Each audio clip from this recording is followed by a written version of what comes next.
News First, Newsline with Faraz Shaukat Ali. And a very good evening and a warm welcome to Newsline Live. Now then, 2 months ago, Sri Lanka had something called a 100% dollar crisis. Now, in the past 2 months, with the lack of petrol, diesel, and the 30% high interest costs, we are definitely now moving towards an economic crisis. The depreciation of the rupee from 200 to 365 to the dollar has meant that some simply cannot afford the high cost of food.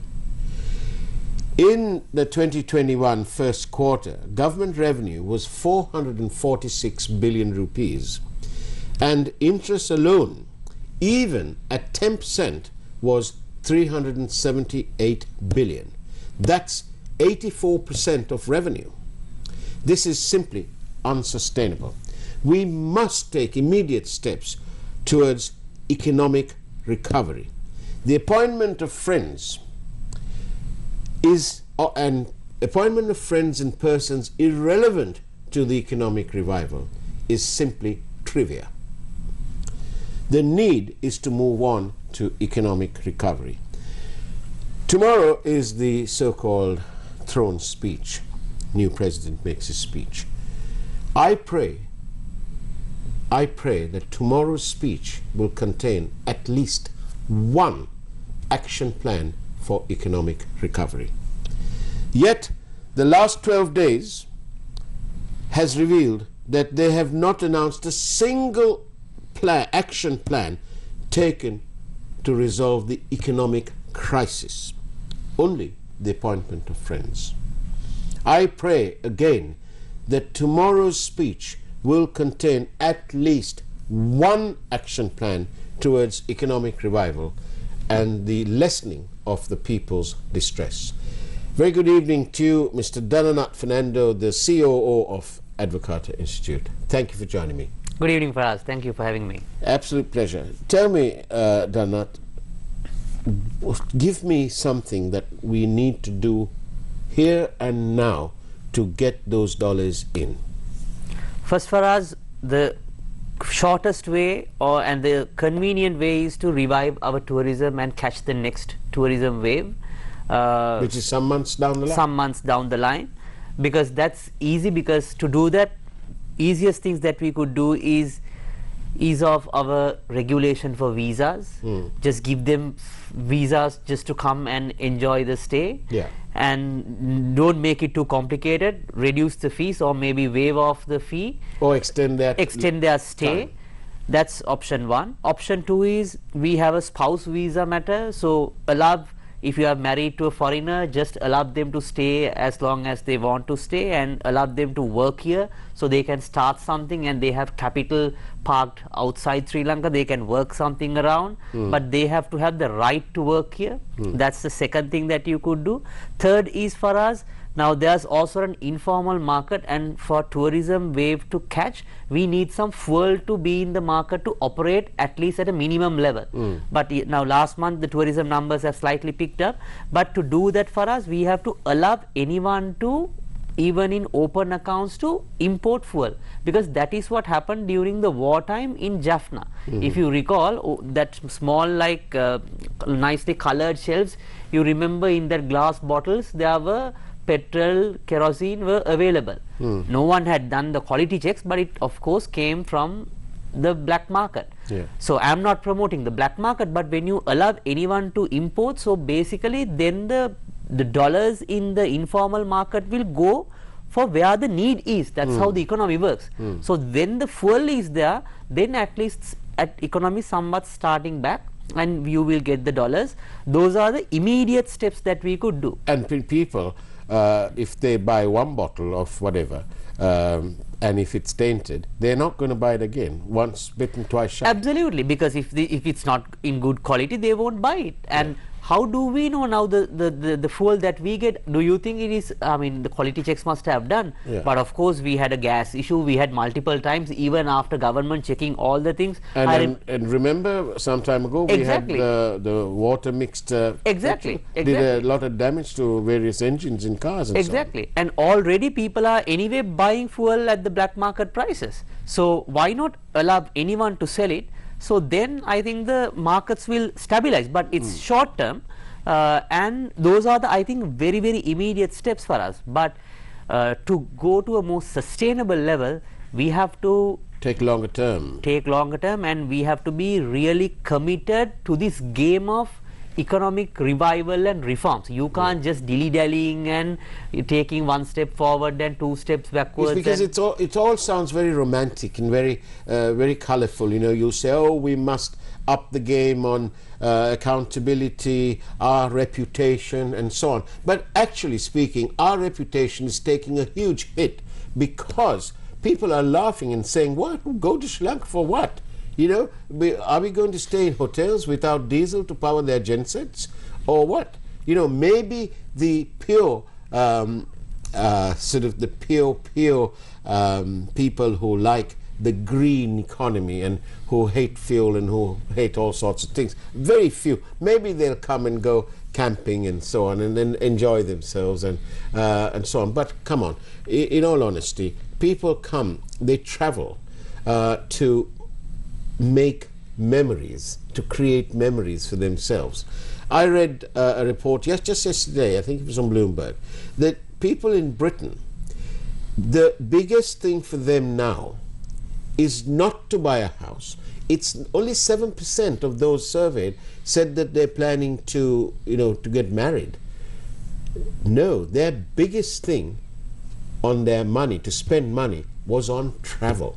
And when the season is just nearly upon us, what about, you know, our national carrier is losing money. You and I and everybody else is paying for this. Why can't we reduce the prices? You know, Lord Cohen, the person who set up Tesco, you know, what his theory was, pile them up high and sell them cheap. And so if we have the capacity, it's not that we don't have the capacity, we have the capacity, but if we want to fill those seats up, why can't we give them special rates to come to Sri Lanka, couple it to overcome the travel advisories, give them free insurance, which is underwritten in international with international adjusters and so on. Give them what they want. Most people traveling in, their travel insurance is not just in case they lose their phone or their whatever, but it's serious injuries, and if they do, they need to be comforted that they can afford the repatriation by air ambulance and so on. I mean, the statistics surely must speak. How many times have tourists in the last 10 years had to take air ambulances out of Sri Lanka? Yes, Farah. So on the aviation industry, one barrier is our rates are ridiculously high. Yes. Because one air operator once told me, if I remember right, the flight from Colombo to Mumbai, and if you consider the same flight from Mumbai to Chennai, I really can't remember the destinations, but the distance is the same. And if you fly the same aircraft, ideally your cost has to be the same and your margins has to be the same. But if you go to Sri Lanka, your price is really high because your landing charges to everything is ridiculously high. Absolutely. And our national carrier, if I'm not mistaken, still has the exclusive right for various matters at the airport, including the belt that carries your bag for loading. So a foreign airline has to pay the Sri Lankan rates.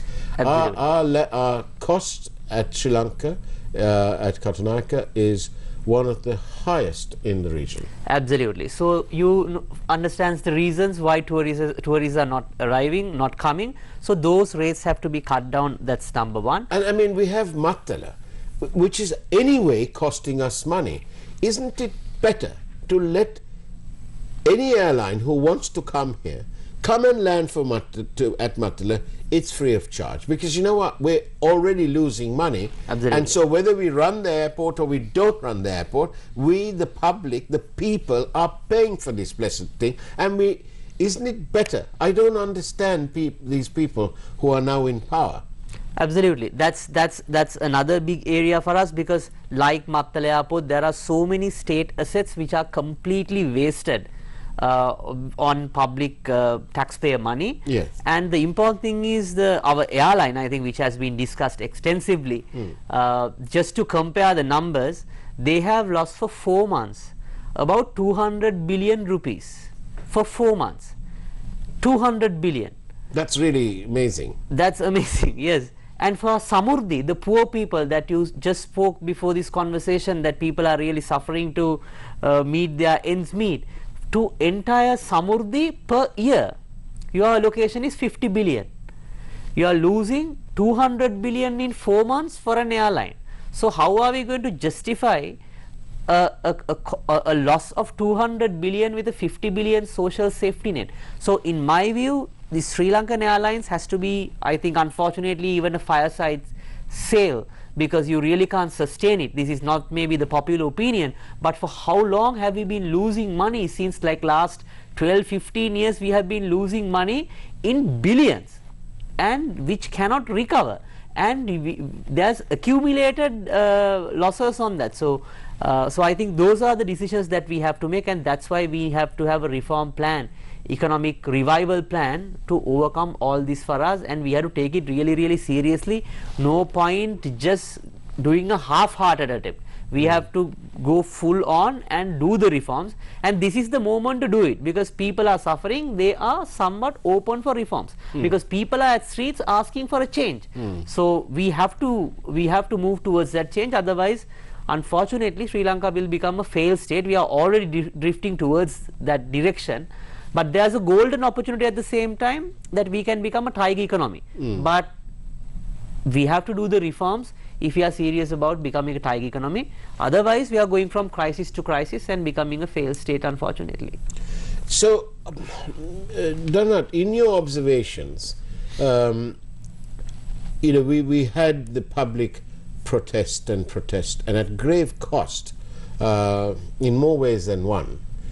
Sri Lanka has lost so much. You know, the cost of all this has been in the hundreds of millions, if not the billions. In terms of what we haven't been calculating, it's even probably more. In your observations, Donat Fernando, have you detected anything at all that the government of the day has put into place to take this lack of dollars seriously? Simply for us, no, we haven't done anything. Since, even if you go back to April 12th debt suspension, up to date, we haven't done anything. We have only appointed the two financial advisor and the legal advisor, and they have, I think, they have done some analytics, and they have asked for an extension for that Hamilton Reserve Bank case. But other than that, nothing has happened. Of course, we hear that IMF talks have progressed, but even for us to trust that, we should know what we have been discussed. And have you seen a documented action plan on, say, debt sustainability, repayment? Have you seen such a document? No, I haven't seen anything for us. The ideal way is, even the IMF, what they can do is they can give us money and give some credibility. But ultimately for us, we have to do the reforms. No, anyone, I mean not anyone, but when you have money, you can give money. But giving money and doing things are two different things. You can easily, if you have money, you can put the money on the table. But just because money is there, you can't get things done. So reforms are the same. IMF can give you money, but reforms has to be done by us. So to do that, we should have first a reform plan in hand. Look, this is what we plan to do. Now, anyone knows that's what we are going to do for the next 5-6 months? Nothing. And after the last budget in November 2021, and there was another discussion that we will have another interim budget, and then there were changes in the finance ministry portfolio. But now we are in August. Now anyway, after 1 or 2 months there will be another new budget. So we don't have a new budget, we don't have a policy plan, we have nothing in hand, but we are talking about an IMF bailout program. But I mean, I found that absolutely, we're just ahead of a break, but I found that absolutely almost amusing, because we had our president say that, you know, that the talks with the IMF are highly successful and so on and so forth. But normally, when you make such statements, it is also backed up by a joint statement from the IMF too. But there is nothing. But then later I see in another article in the press where the same person is warning that the IMF is being pushed back to at least towards the end of September. Why can't you say that all in the same breath? That it's all successful, but it's going to take time. For us, the way that we go, I am not sure about the IMF program to be successful. What they look at is the ability to execute the reforms, because they also give money, as we all know, in tranches. And only when we when we move forward in the reform journey, only we will get tranches. But the most important thing is they can give us some credibility, because then at least to overcome this tight situation we can lend some money from our neighboring countries. But now we are in a complete deadlock where IMF wants debt restructuring to be done, and other countries say you bring the IMF certificate for us to help. So this is not moving anywhere. So someone has to make the first move, and it has to be us. We have to bravely go and say, look, these are the changes that we are going to do for the economy. Help us. Help IMF. That's the way forward. But without that program, I don't think anyone will come forward and help us. We're talking economic recovery, but it's now time to take a peek at this evening's headlines from the Primetime News team. We'll see you on the other side of the break, shall we?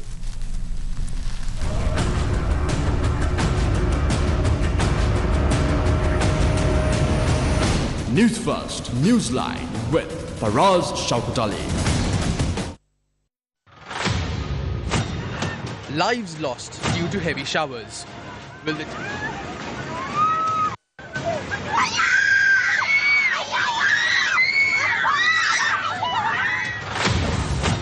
Will the Chinese ship turn around? The Argale renewed.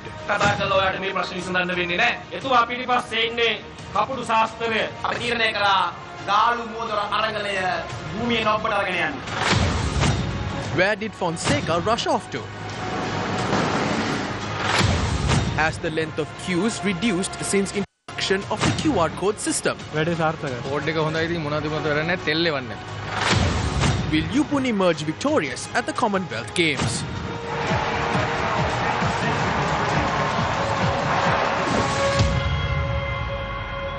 Citizen journalists, know your rights and limits. සමාජ මාධ්‍ය ජාල හරහා පුරවැසි මාධ්‍යකරණයේ නියැලෙන ඔබ දැනුවත් විය යුතු නීතිමය රාමුව අලලා සංවිධාන කෙරෙන විශේෂ වැඩමුළුව අගෝස්තු 7 වනදා අදම ලියාපදිංචි වන්න. විමසීම් 076යි 388යි 2111. Organized by MIM, Maharaja Institute of Management.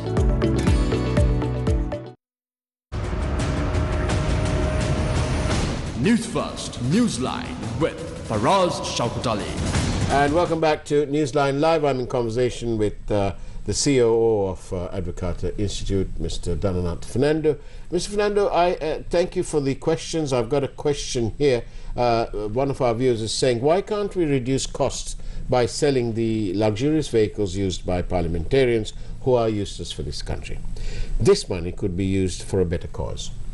For us, what we can earn from selling parliamentarians' vehicles would be comparatively negligible based on our requirement. We need about 300 million to 500 million US dollars per month.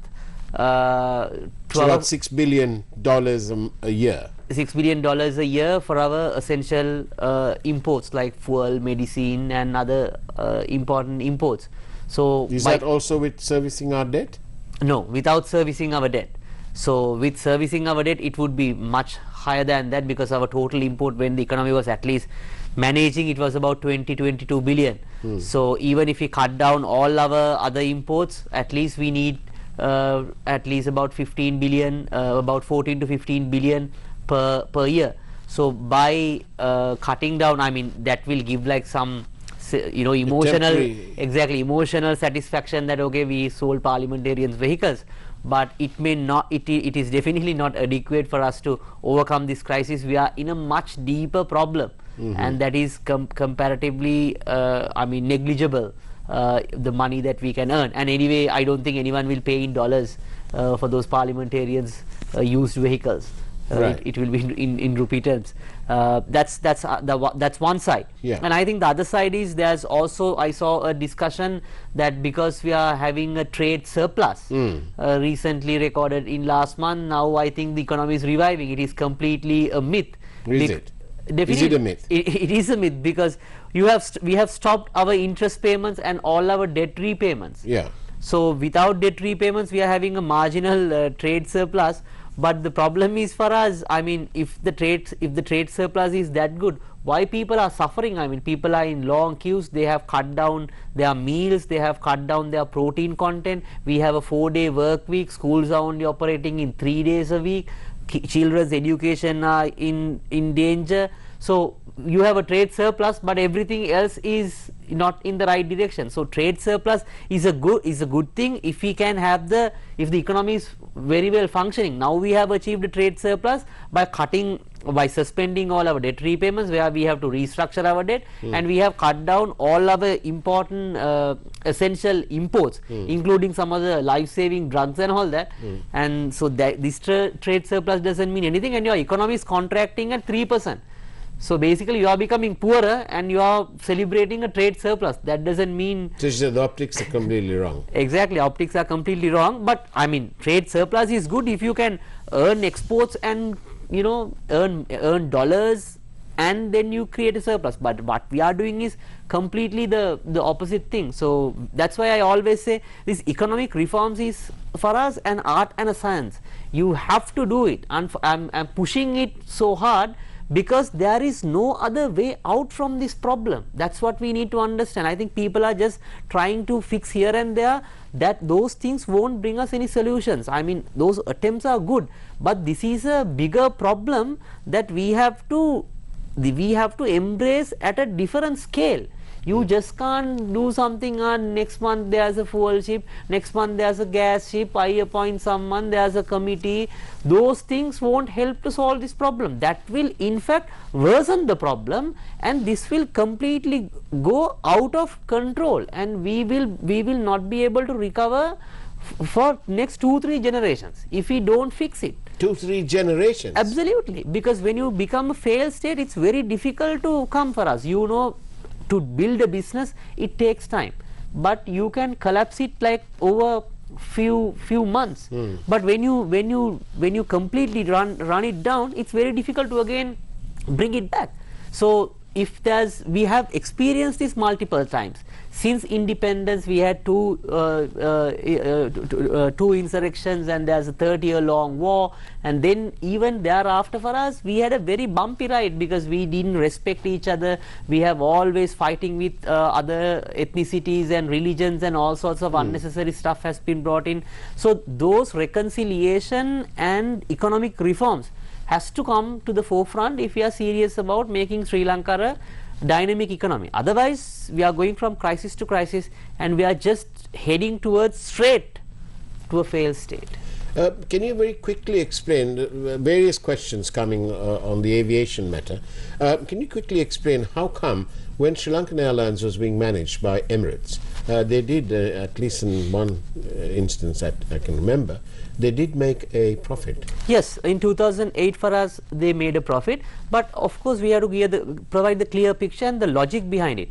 One argument is how they made the profit was because there was a terrorist attack on the airport, and they also claimed from the insurance company. That's how they showed profit.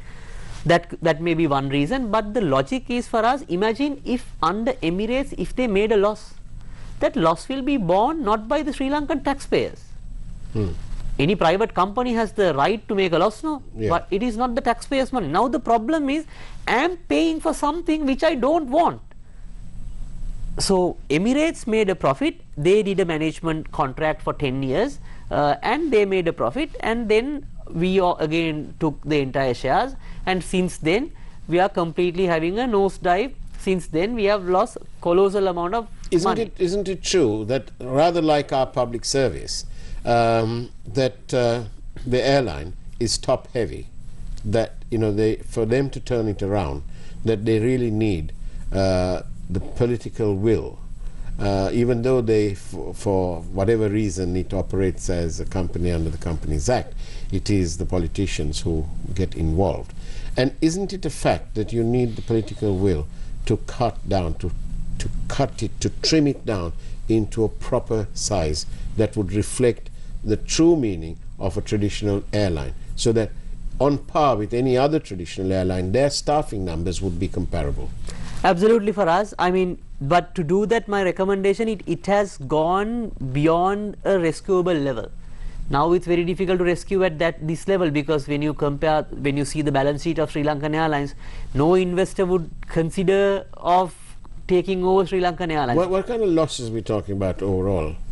Overall, as I said, for 4 months they have made 200 billion losses. 200 billion, not 200 billion. That's about 4 times the Samurdhi allocation for the entire Sri Lanka for a year. For a year? For a year they have made in 4 months.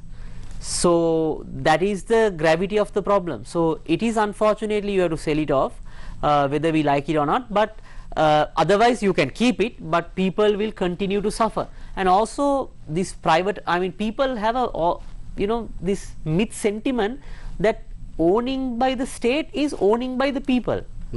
But it is actually for us the other way around, because now because Sri Lankan Airlines being owned by the government, basically people are suffering. Not their people are getting any ownership. Basically they are losing their Samurdhi money to fund this airline.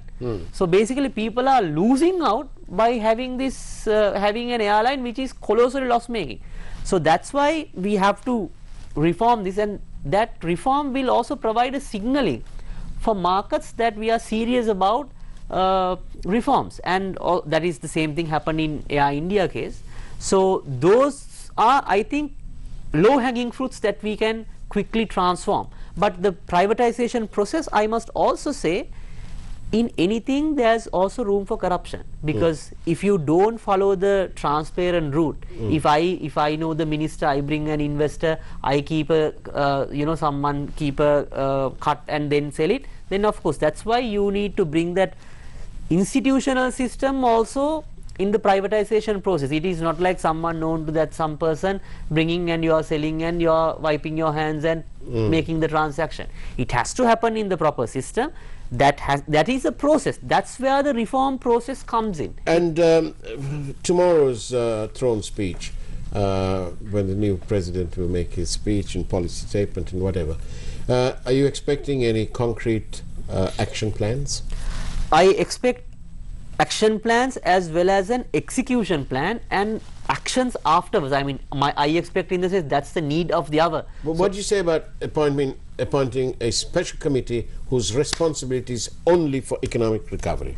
Yeah, that is definitely not the way forward for us, because we have seen so many committees. If you recall, we had the when the Yahapalana government was there, if you recall, there was a cabinet committee on economic management, and then president appointed another committee on top of that called National Economic Council, and afterwards there's no National Economic Council, no cabinet committee on economic matters. So we had so many committees. That is not the way forward. We need people who are capable, who can action reforms, who has a view on reform to reset Sri Lanka, because we need a complete reset on our entire system to overcome. So I hope on tomorrow's president that he will come up with a actionable plan just beyond committees, but reasonable and with pragmatism actions that what we need to do on reforms, but merely statements won't do for us, because